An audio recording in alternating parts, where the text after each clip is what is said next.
que llegamos a una iglesia y también digo esto, que como pastor, bueno, pues cuando alguien predica siempre nos ponemos un poquitito tensos sobre qué va a predicar el pastor o el predicador, ¿verdad? Porque luego se va el predicador y nos deja algunos problemas en la congregación por sus enseñanzas, pero lo hacemos con todo amor y con todo el temor. Gracias, pastor, gracias, pastora, que Dios les bendiga. Bien, pues en este momento voy a compartir con ustedes un tema que me gustaría que tomaran su lugar, por favor.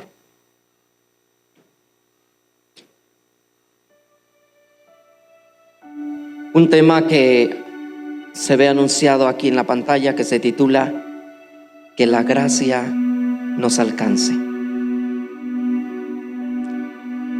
Y voy a invitarte que por favor inclines tu rostro para que sea su Santo Espíritu el que hable a nuestras vidas. Amado Dios, en el nombre de Jesús,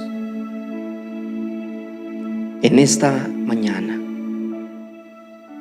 venimos delante de ti, pidiendo que sea tu Santo Espíritu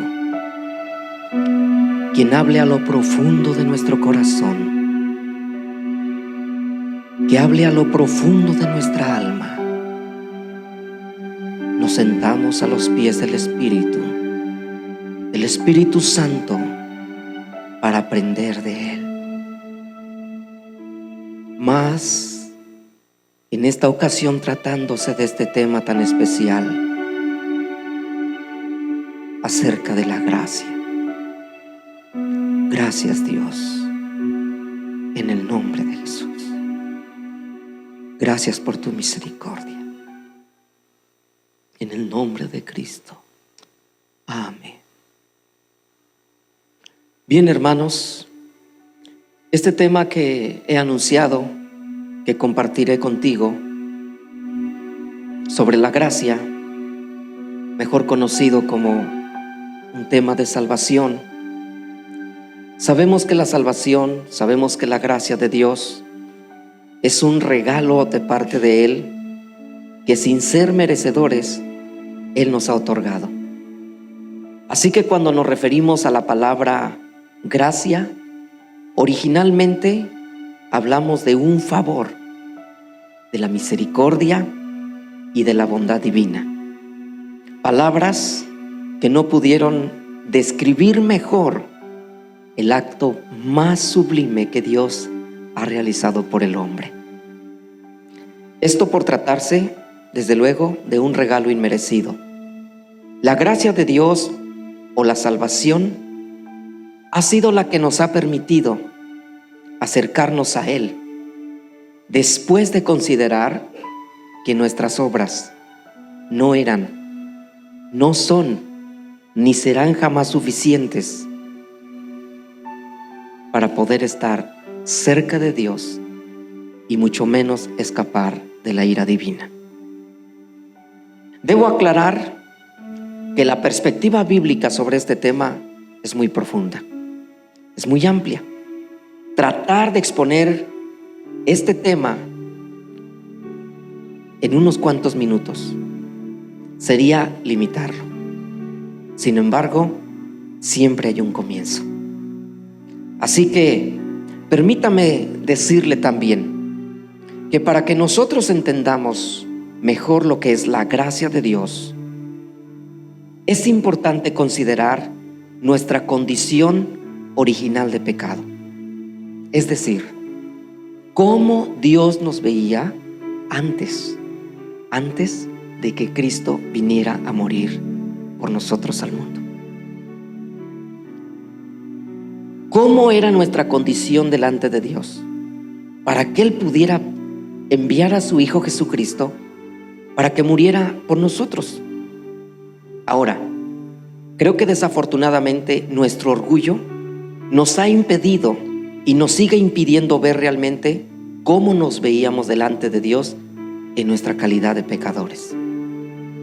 Creo que además el tratar de ver nuestros propios pecados,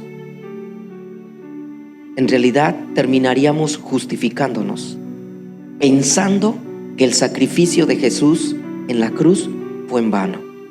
En otras palabras, podríamos llegar a pensar que nuestra situación o condición de pecadores no era tan grave como para que Jesucristo muriera por nosotros. Si alguno de nosotros tratara de verse como pecador, estoy seguro que nosotros pensaríamos: no soy tan pecador como para que Cristo hubiera dejado el cielo y hubiera venido a morir por mí. ¿Comprende? Es por esto que he decidido tomar la Biblia para que nos exponga de una manera más clara nuestra condición original de pecado. Así que para esto le invito a que vayamos al libro del profeta Isaías 64:6. Isaías 64:6.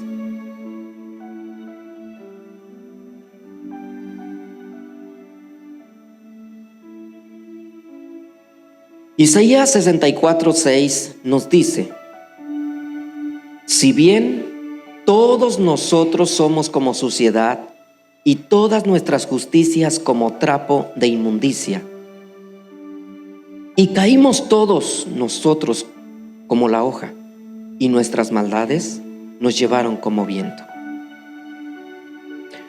Permítame decirle que una lectura de pasada sobre este versículo nunca nos permitiría comprender la magnitud de lo que quiso decir el profeta Isaías. Por eso le invito a que una vez más, detenidamente, lo volvamos a leer. Dice así: si bien todos nosotros somos como suciedad y todas nuestras justicias como trapo de inmundicia, y caímos todos nosotros como la hoja, y nuestras maldades nos llevaron como viento. Según la descripción de este pasaje, así era como Dios veía a la humanidad antes de enviar a su Hijo para morir por nosotros. Nuestras acciones eran tan asquerosas que le provocaban náuseas. Lo que nosotros podríamos considerar incluso como buenas obras eran ante sus ojos como trapos de inmundicia. Le invito, por favor, que una vez más leamos este versículo. Si bien todos nosotros somos como suciedad y todas nuestras justicias como trapo de inmundicia, y caímos todos nosotros como la hoja, y nuestras maldades nos llevaron como viento. No sé si usted alcance a captar el mensaje que nos está entregando el profeta Isaías, pero nos está diciendo de una manera muy clara que todos nosotros somos como suciedad. Aún nuestras mejores acciones, aún nuestras mejores obras, dice que eran como ¿qué? Como trapos de inmundicia. Permítanme dirigirme a ustedes con el debido respeto para aclarar mejor este pasaje de la Escritura. En el hebreo original, la palabra suciedad que nosotros encontramos aquí en Isaías es la manera en la que Dios nos veía a nosotros. La traducción que nosotros tenemos actualmente de la Biblia es una traducción muy suave, no lastima a nadie, pero en el original esta palabra, cuando dice si bien todos nosotros como suciedad, es decir, la palabra suciedad se escribía tamé, que significa excremento.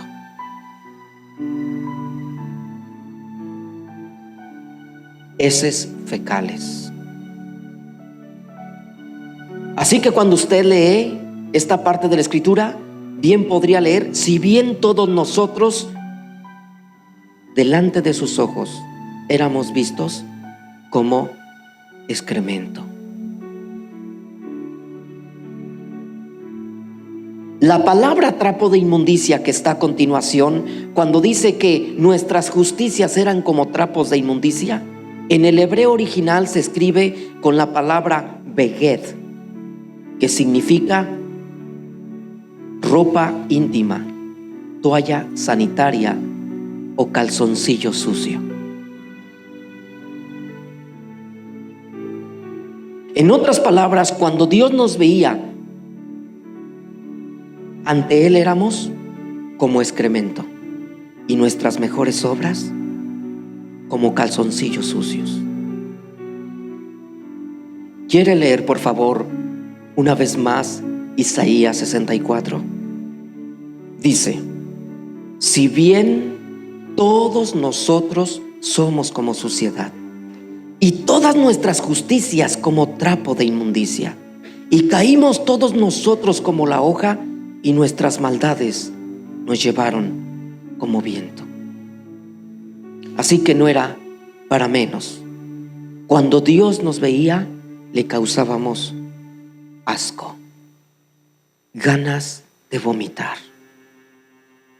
Usted me podría preguntar en esta mañana: pastor, ¿pero cuál era la razón por la cual Dios nos veía de esta manera? ¿Por qué Dios estaba tan enojado con nosotros? ¿Por qué? Quiero invitarle para que usted vaya conmigo a Romanos capítulo 1, versículo 18. Ahí nosotros vamos a tener la respuesta. Romanos 1, 18.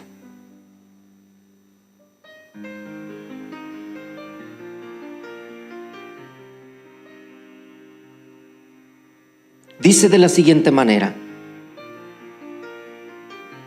porque la ira de Dios se revela desde el cielo contra toda impiedad e injusticia de los hombres que detienen con injusticia la verdad.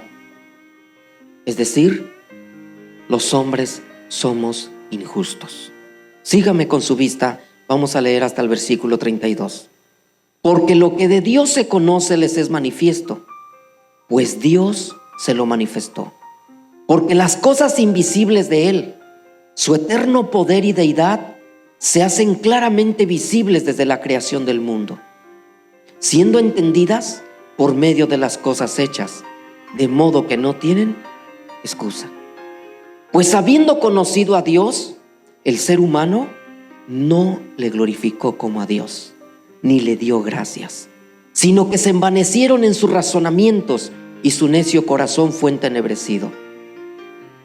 Había completamente oscuridad en el corazón del hombre. Versículo 22. Profesando ser sabios, se hicieron necios.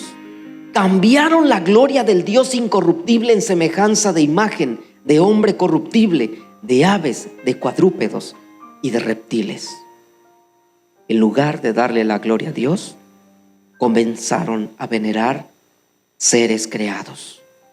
Por lo cual también Dios los entregó a la inmundicia en las concupiscencias de sus corazones, es decir, en deseos desordenados, de modo que deshonraron entre sí sus propios cuerpos, ya que cambiaron la verdad de Dios por la mentira, honrando y dando culto a las criaturas antes que al Creador, el cual es bendito por los siglos. Amén. Por esto Dios los entregó a pasiones vergonzosas, pues aún sus mujeres cambiaron el uso natural por el que es contra naturaleza. Las mujeres se hicieron lesbianas. Versículo 27. Y de igual modo también los hombres, dejando el uso natural de la mujer, se encendieron en su lascivia unos con otros, cometiendo hechos vergonzosos hombres con hombres y recibiendo en sí mismos la retribución debida a su extravía. Los hombres se hicieron homosexuales. Y como ellos no aprobaron tener en cuenta a Dios, Dios los entregó a una mente reprobada para hacer cosas que no convienen, estando atestados de toda injusticia, fornicación, perversidad, avaricia, maldad, llenos de envidia, homicidios, contiendas, engaños y malignidades, murmuradores, detractores. Se oponían a todo lo que provenía de Dios. Eran aborrecedores de Dios, eran injuriosos, insultantes, soberbios, altivos. Inventaron toda clase de males. Fueron desobedientes a los padres, Se hicieron necios, desleales, sin afecto natural, implacables. No tenían misericordia. Y aún dice, quienes habiendo entendido el juicio de Dios, que los que practican tales cosas son dignos de muerte. Y no solo los que las hacen, sino también los que se complacen con los que las practican. Estimado amigo, estimado hermano, con estas acciones, con este comportamiento del ser humano, solo podríamos exclamar: ojalá, ojalá y su gracia nos alcance. Esta era la razón por la cual Dios nos veía con enojo y con desprecio. No era para menos, como trapos de inmundicia. La creación de Dios le había dado la espalda. ¿Se puede imaginar a Dios planeando la creación del ser humano? Dios piensa en crear al ser humano y lo hace a imagen y a semejanza de Él, con un plan, con un propósito, de que esa creación le adorara, le bendijera, le exaltara, le reconociera como Dios. Sin embargo, Él crea al hombre, a la mujer, y se lleva una gran decepción. El hombre le dio la espalda. Ahora le pregunto a usted, ayúdeme un segundito. Quiero preguntarle a conciencia, si usted hubiera creado al ser humano, ¿se da cuenta que se comporta de la manera en la que nos muestra Romanos, el libro de Romanos? Le pregunto a usted, ¿usted qué hubiera hecho si fuera Dios?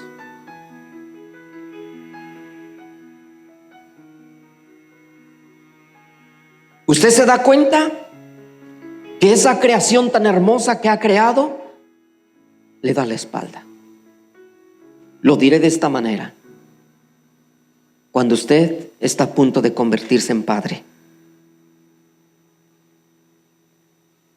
hace planes para el bebé, corre a la tienda con esa ilusión que usted tiene de que van a ser su primer hijo, le compra regalos, le pinta la recámara, le compra una hermosa cuna, le quiere usted comprar todos los juguetes. Y usted tiene una gran ilusión de que un día ese hijo, cuando nazca, crezca y se convierta en el orgullo de usted. Usted, cuando ve que su hijo nace, lo carga entre sus brazos, lo acaricia. Usted está contento, está dispuesto a dar su propia vida por él. Pero un día ese hijo crece, es grosero con usted, es malcriado con usted, es irrespetuoso con usted. Un día voltea y le dice: padre, me das vergüenza. Padre, cumplí 18 años. No quiero que te metas en mi vida, por favor.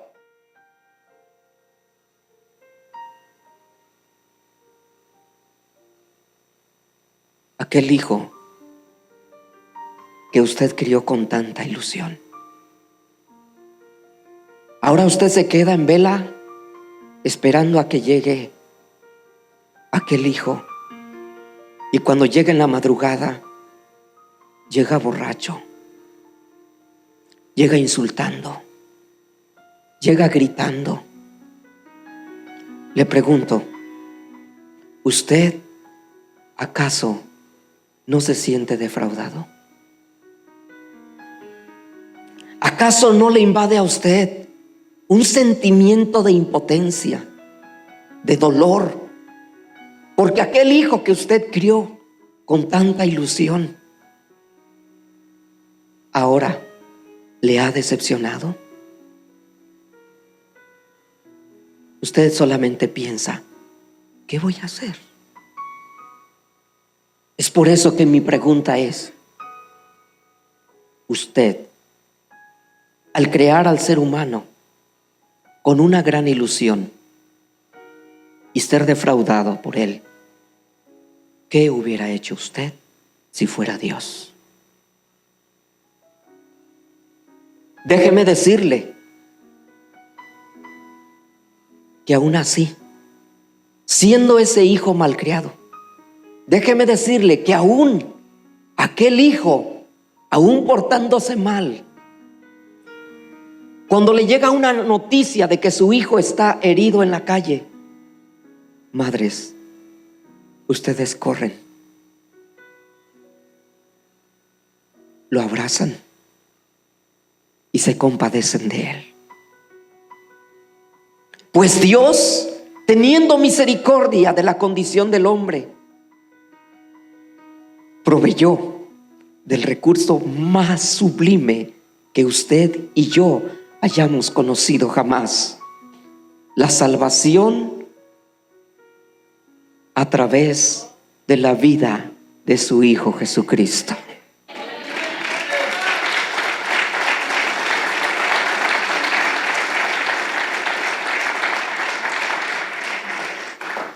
Permítame decirle que la gracia de Dios como esperanza de salvación es el regalo más precioso que nosotros hemos recibido. La gracia de Dios fue provista por Él, siendo el recurso más importante para borrar por completo cualquier pecado que el hombre haya cometido. La Biblia nos dice en Romanos 3:23 al 28, si lo quiere buscar conmigo: por cuanto todos pecaron y están destituidos de la gloria de Dios, siendo justificados gratuitamente por su gracia, mediante la redención que es en Cristo Jesús. Fuimos justificados y no nos costó absolutamente nada. Si usted lee conmigo una vez más el versículo, dice: siendo justificados gratuitamente por su gracia. En el versículo 25 nos dice: a quien Dios puso como propiciación por medio de la fe en su sangre, para manifestar su justicia a causa de haber pasado, ¿qué dice? Por alto en su paciencia los pecados pasados. Esto es gracia. Esto es misericordia. No le importó lo que el hombre era. No le importó lo que el ser humano hizo. Pasó por alto. Ignoró por completo los pecados de todos nosotros. Con un objetivo. Con la mira de manifestar en este tiempo su justicia, a fin de que Él sea el justo y el que justifica al que es de la fe de Jesús. Este pasaje, hermanos, amigos, nos refleja el cómo encontramos favor delante de Dios sin merecerlo. Todo fue mediante el sacrificio de Cristo Jesús. ¿Cómo lo festeja usted, estimado hermano? ¿Cómo festejaría usted esa salvación tan grande en este momento? Por lo menos con una ofrenda de palmas para el Rey, ¿cierto?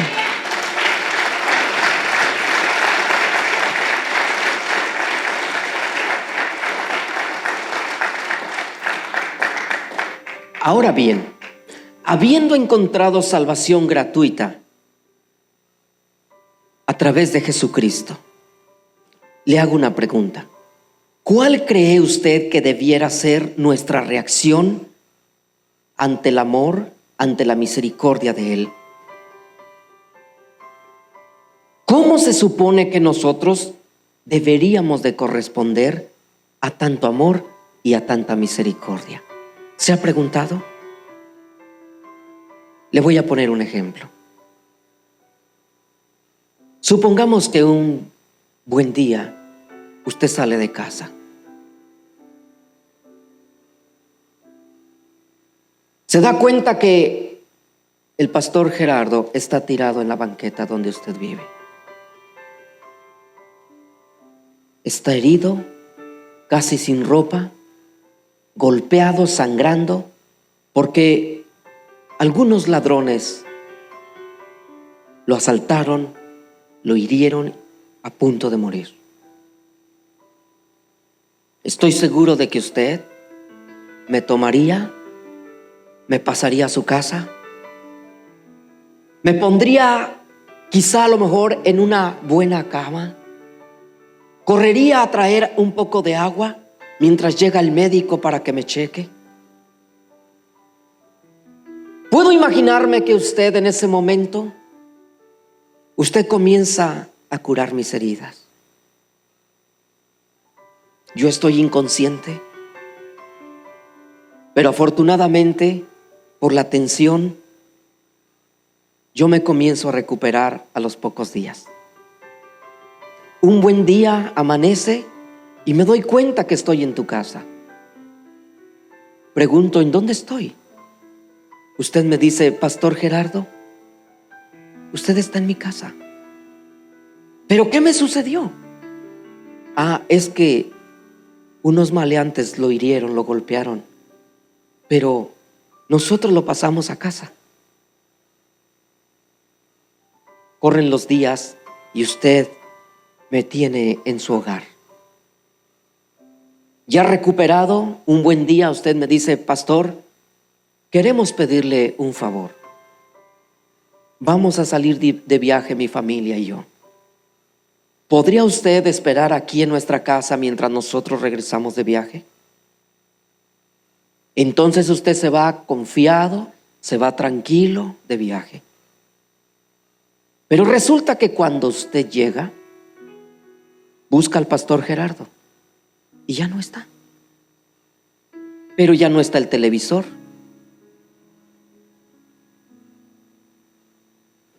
Ya no está el microwave. Ya no hay muebles. Corre usted inmediatamente a la caja fuerte y se da cuenta que lo he saqueado. Usted, hermano, dígame francamente, ¿qué pensaría de mí? Nada más que le robé. ¿Qué pensaría usted de mí, hermana? Dígalo fuerte, que lo escuche todo el mundo. Después de que usted curó mis heridas, después de que usted me dio tanta atención con tanto amor, Pastor, ¿qué pensaría usted de mí?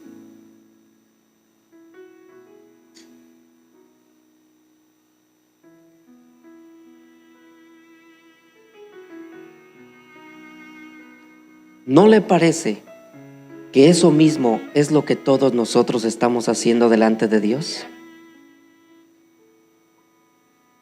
Le pregunto, ¿vivimos a la altura de estar correspondiéndole a Dios por la misericordia que tuvo por nosotros a través de su Hijo Jesucristo? ¿Cómo vivimos actualmente? La Biblia nos da un consejo y quiero que busquemos Romanos 6:11. En Romanos 6:11 la Biblia nos aconseja y dice: así también nosotros considerémonos muertos al pecado, pero vivos para Dios en Cristo Jesús, Señor nuestro. Así que ¿cómo debemos de vivir? Vivos para Dios, pero muertos al pecado. Versículo 12. No reine pues el pecado en vuestro cuerpo mortal, de modo que lo obedezcáis en sus concupiscencias.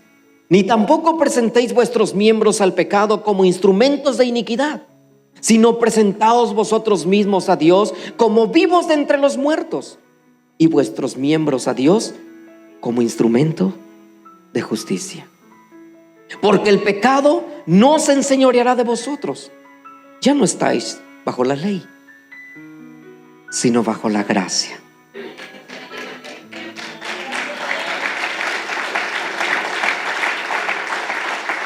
Así que ya no debemos de vivir pues bajo el pecado.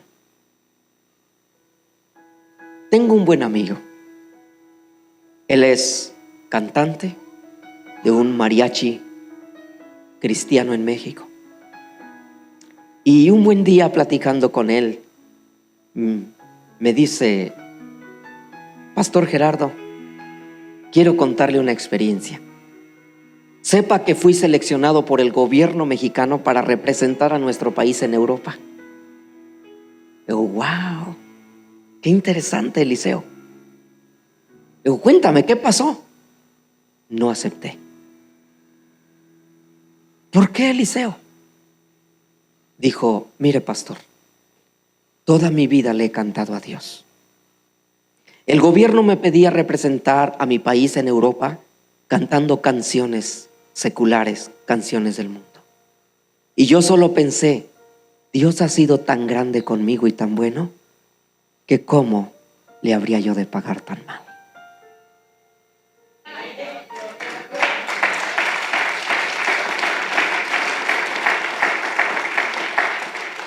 Yo le pregunto a usted en esta mañana, ¿usted por cuánto está dispuesto a venderle su alma al enemigo?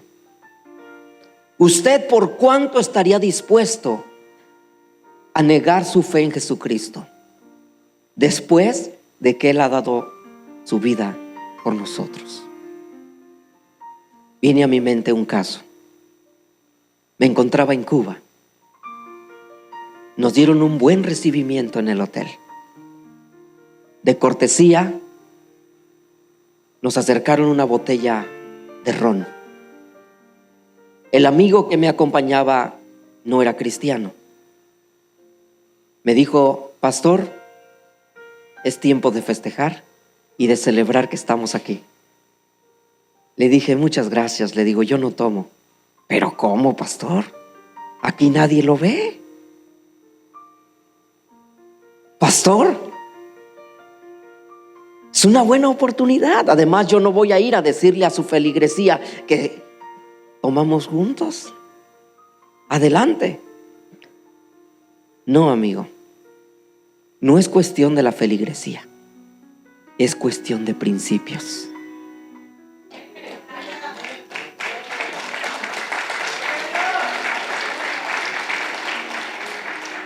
¿Le parece a usted justo que Él dio su vida por mí como para que yo le defraude? ¿Por cuánto le vende usted su alma al enemigo? En la palabra de Dios, en la carta a Tito, capítulo 2, versículo 11 nos dice: porque la gracia de Dios se ha manifestado para salvación a todos los hombres. Mire qué palabra tan preciosa.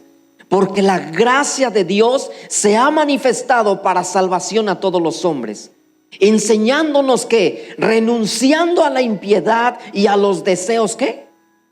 Mundanos, ahora vivamos en este siglo sobria, justa y piadosamente, aguardando la esperanza bienaventurada y la manifestación gloriosa de nuestro gran Dios y Salvador Jesucristo.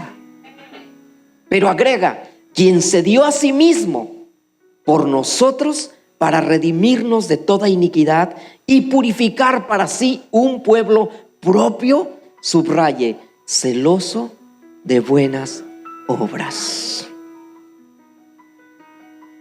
Así que los que hemos sido redimidos por la sangre de Jesús, los que hemos experimentado el amor de la gracia de Dios, debemos de tener un estilo de vida agradable para Él. Pero alguien podría preguntar en esta mañana, Pastor Gerardo, ¿y qué del que toma la gracia de Dios sin responsabilidad? ¿Qué de aquel que no está tomando en cuenta el consejo de la palabra de Dios?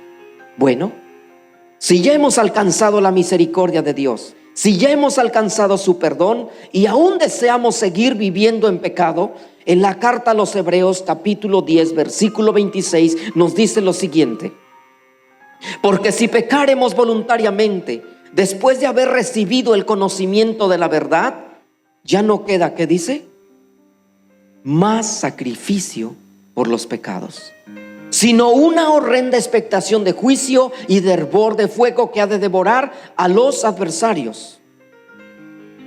El que viola la ley de Moisés por el testimonio de 2 o 3 testigos muere irremisiblemente. ¿Cuánto mayor castigo pensáis que merecerá el que pisoteare al Hijo de Dios y tuviere por inmunda la sangre del pacto en la cual fue santificado, e hiciere afrenta al Espíritu de gracia? Si alguien quiere pasar por alto el sacrificio de Jesús, habiendo conocido plenamente la gracia de Dios, usted se convierte en cómplice de la muerte de Jesús. La gracia se convierte en el medio de salvación para el hombre cuando éste nunca le ha conocido.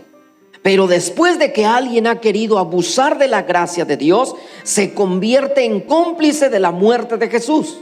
El apóstol Pablo lo dijo en Romanos 6:1. ¿Qué pues diremos? ¿Perseveraremos en el pecado para que la gracia abunde? En ninguna manera, porque los que hemos muerto al pecado, ¿cómo viviremos aún en él? La gracia indudablemente ha sido el mejor regalo que el hombre ha recibido sobre la tierra. Así que usted y yo no nos podemos dar el lujo de menospreciar la gracia. Y si alguien lo hace, acabamos de leer, solamente sabrá que puede enfrentarse a un juicio delante de Dios cuando muera. Estamos hoy aquí, no por nuestras habilidades, no por lo bien que nos portamos. Estamos aquí por la gracia de Dios. Quiero que usted comprenda mejor esto. Un joven corría por la avenida. Iba tan fuerte que no veía ni a izquierda ni a derecha. No medía el peligro. Él iba tan fuerte corriendo porque la policía lo venía persiguiendo. Él era un ladrón. Estuvo a punto de atravesarse la avenida cuando un anciano lo tomó de la chaqueta y lo jaló. Lo acababa de jalar cuando pasó un gran camión. Dijo el joven: gracias, Señor, usted me ha librado de la muerte. Muchas gracias. Estuvo a punto de morir atropellado. Llegó la policía y entonces lo llevó a prisión.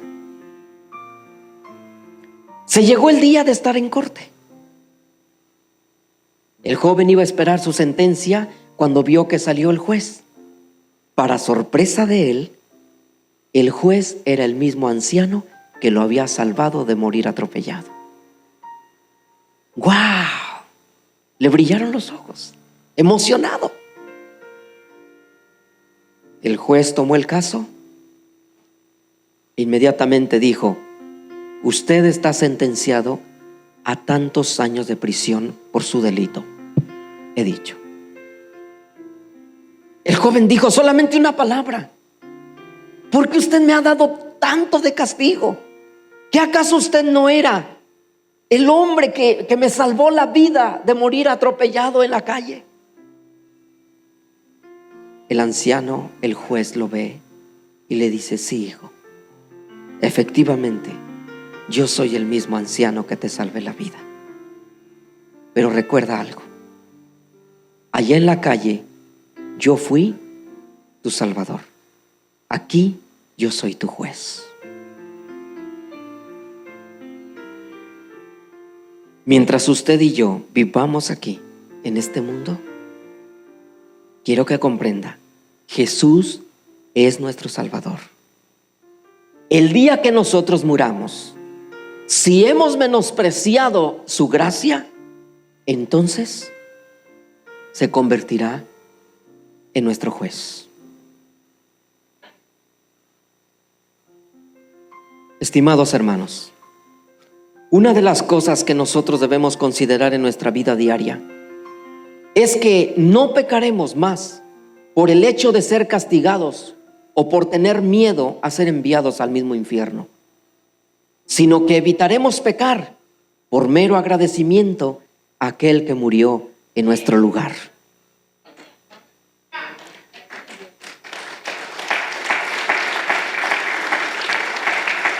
Por esta razón, creo que este día es un buen momento para que todos nos reconciliemos con Dios. El mañana podría no existir. No habrá otro sacrificio. Después de la muerte ya no habrá forma de reconciliarnos con Dios. Pero ahora que tenemos esa oportunidad, hagámoslo.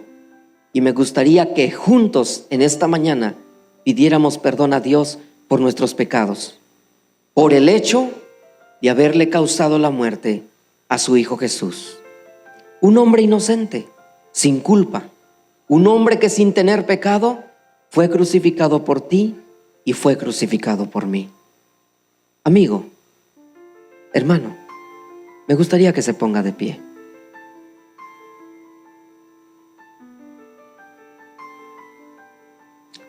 Y quiero que ponga un momento atención a estas últimas palabras. Quizá usted es un ladrón. Quizá usted es un drogadicto. A lo mejor estoy hablando poquito de más, pero en esta congregación posiblemente estuviera entre nosotros un hechicero o un idólatra, un asesino, un adúltero, un fornicario. Quizá estará entre nosotros una lesbiana, un homosexual, un secuestrador, un mentiroso o un borracho. Le pregunto, ¿no le gustaría aprovechar esta maravillosa oportunidad de la gracia? ¿No le gustaría venir al frente y pedirle perdón a Él por sus pecados? ¿No le gustaría recibir en este momento un perdón de parte de Dios? ¿Habrá alguien en este día que quisiera venir al frente? Yo le invito para que deje su lugar, joven, señorita, señora, venga al frente. Este es un buen momento para reconciliarnos con Él. Por usted murió Jesús, amigo, amiga. Por usted se entregó Jesús. Sí, así es. Y Él dejó su trono de gloria para venir a morir por nosotros. La Biblia nos dice en San Juan 3:16, porque de tal manera amó Dios al mundo, que ha dado a su Hijo unigénito, para que todo aquel que en Él cree no se pierda, mas tenga vida eterna. En Juan 3:17 nos dice, porque además no envió Dios a su Hijo al mundo para condenar al mundo, sino para que el mundo sea salvo por Él. El que en Él cree no es condenado, pero el que no cree ya ha sido condenado, porque no ha creído en el nombre del unigénito Hijo de Dios. En esta mañana, amigo, amiga, quizá usted tenga algunos años en el Evangelio. Yo no estoy aquí para acusarle. Yo solamente estoy aquí para invitarle, para que tenga una reconciliación con aquel que murió por usted. Quizá, a lo mejor vive una vida de apariencia, pero en esta mañana, señorita, joven, puede venir al frente como estas personas que han venido para reconciliarse con Dios. Invito a que todos se inclinen su rostro un momento, por favor. Oh Dios, en esta preciosa mañana te damos gracias por esta palabra conocida, gracia. Gracias por tu bendita salvación. Gracias por tu misericordia. Gracias por tus bondades. Te doy gracias por cada hombre, por cada mujer que ha dejado su lugar y está viniendo hasta este lugar para reconciliarse contigo. No es cuestión, Señor, de tiempo. No es cuestión, Señor, de posición. No es cuestión, Señor, aún de decisión. Es simplemente el venir delante de ti para reconciliarnos ante tu presencia. Por ese amor tan grande, por esa gracia maravillosa que tú nos has mostrado.